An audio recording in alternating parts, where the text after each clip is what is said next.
Hi, my name is Athena Chukit Longmurray, and I'm a brand new member of the Youth Advisory Board at Waterlution. And today I would love to share with you what water means to me as a first-generation Canadian.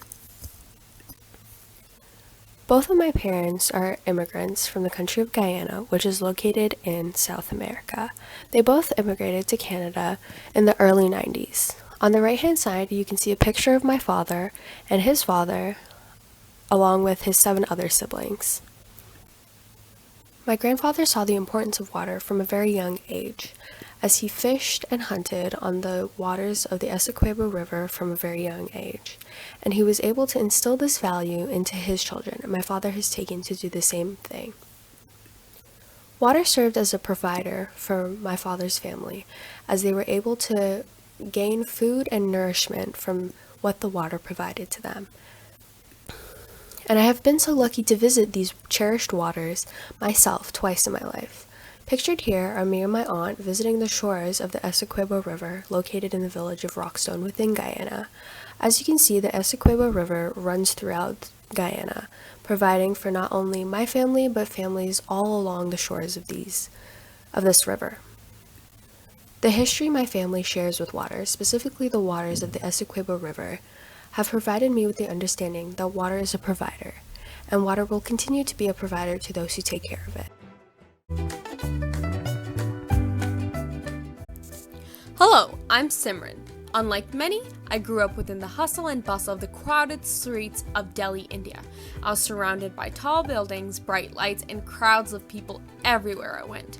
This lifestyle was all that I knew, and nature was only something I'd seen images of in my textbooks when we learned about the rest of the world.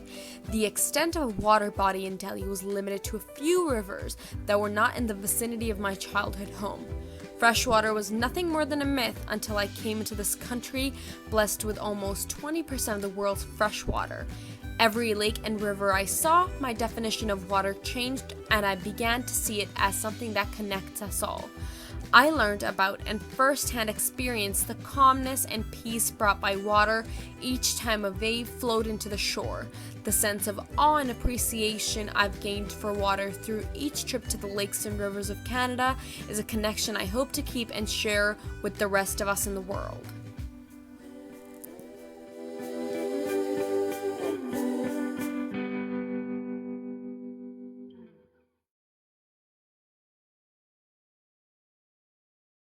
I was 4 years old when my family and I immigrated from the Philippines to Canada. The Philippines is an archipelagic nation, meaning that it is made up of many islands, 7,100 to be more specific. As a nation surrounded by water, it isn't hard to see how water regularly winds its way through the everyday lives of Filipinos. Water is a source of livelihood. My grandfather used to be a fisherman, and it's not uncommon today to see fishermen using the same techniques he used to use. Water provides us with food. It gives us our staples of fish and rice. She's going in. A lot of rice. Water transports us. From large ferries to small outriggers, there is a constant movement of people and goods throughout the country's waterways.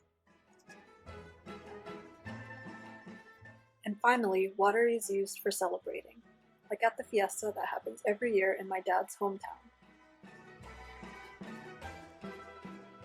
In the Philippines, water has a way of connecting people, and I always look forward to seeing this whenever I go back to visit.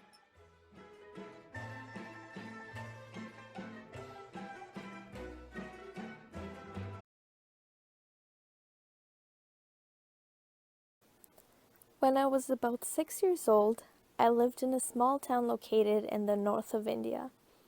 Every monsoon season, our street would flood with lots of rainwater, making it the perfect place to float a paper boat. My mom would help me and my sister make paper boats, and then we would go down to the street and float our boats while splashing water on each other. The same rainwater helped my grandfather grow wheat in his vast agricultural land, wheat that we later harvested and stored to make bread from in winter. Water is not only the essence of life, but plays an even grander role in India.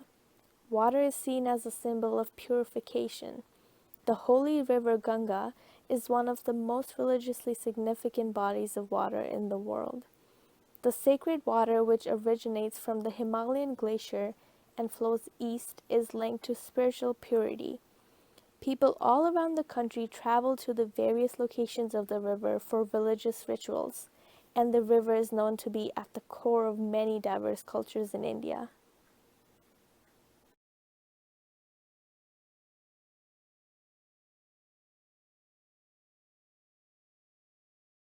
Hi everyone, my name is Rosemary and I am the poet storyteller for Waterlution.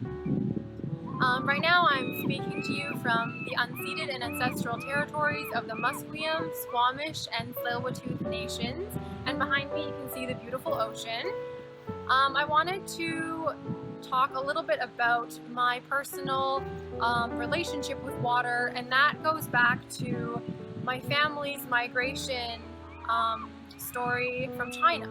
So when I was 3 years old, my family and I immigrated from a northeastern Chinese coastal city by the name of Dalian to Vancouver, so a west coast city, also by the ocean. So this relationship with water has followed me through 2 decades, and it greatly influences the way that I interact with the land and water around me. And so just to draw a little bit of inspiration for the activities that you guys will be doing, I wrote a poem that kind of tries to elaborate on a little bit of my relationship with water, and also the importance of water and the feeling of home that it provides for me. So this poem is called The Same Ocean. I have 2 names, Rosemary and Hu Xianhe. Sometimes I like to say, my name is an 11-hour flight. Traverse across all this water, I end up on the other side of the world, touching the same ocean.